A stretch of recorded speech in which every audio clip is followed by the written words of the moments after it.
តាមរយៈកម្មវិធី AC Super App លោកអ្នកអាចស្នើបាគណនីជួញដូរនិងទិញលក់ភាគហ៊ុនជាមួយក្រុមហ៊ុនមូលបត្រ AC Lida Motor បានយ៉ាងងាយស្រួលនិងគ្រប់ទីកន្លែងសូមទស្សនាពីរបៀបបាគណនីជួញដូរទាំងអស់គ្នាដំបូងបើកកម្មវិធី AC Super App រួចចុចលើម៉ឺនុយជួញដូរភាគហ៊ុនបញ្ចូលលេខសម្ងាត់សូមចុចលើសញ្ញាបូកដែលមានពាក្យបើកគណនីនៅម៉ឺនុយខាងក្រោមតើលោកអ្នកមានលេខសម្គាល់វិនិយោគិនហើយឬនៅប្រសិនបើមិនទាន់មានទេសូមចុចប៊ូតុងគ្មានបញ្ចូលលេខគណនី AC Lida របស់លោកអ្នករួចចុចបញ្ជូនបញ្ចូលលេខ OTP ដែលបានផ្ញើទៅលេខទូរស័ព្ទរបស់លោកអ្នករួចចុចបញ្ជូនបំពេញព័ត៌មានផ្ទាល់ខ្លួនរួចចុចបន្ទាប់បំពេញព័ត៌មានទំនាក់ទំនងនិងភ្ជាប់ឯកសារ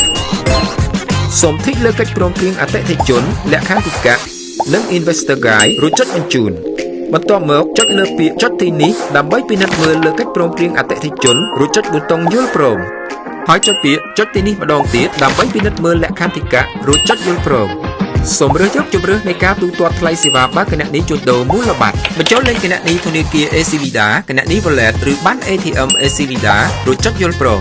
បន្ទាប់មកទៀងទាត់ព័ត៌មានគណនីឡើងវិញរួចចុចយល់ព្រម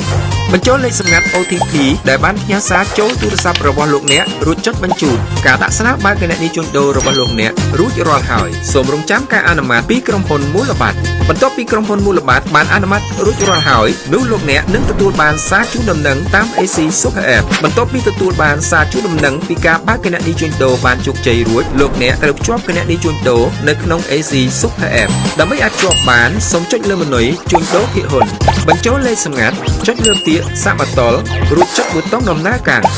បញ្ចូលលេខគណនីជួញដូរបញ្ចូលលេខអត្តសញ្ញាណវិនិយោគិនជ្រើសរើសគណនីធនាគារដែលភ្ជាប់ជាមួយ CSX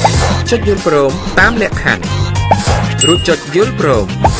សូមរងចាំលេខ OTP 6ខ្ទង់ដែលផ្ញើសារចូលទៅលេខទូរស័ព្ទរបស់លោកអ្នកជាការស្រេចឥឡូវនេះលោកអ្នកអាចស្នើការបញ្ជាទិញឬលក់ភាគហ៊ុនតាមតម្រូវការបានហើយសូមអរគុណក្រុមហ៊ុនមូលបត្រ AC Lida ដែលឈានមុខគេនៅកម្ពុជា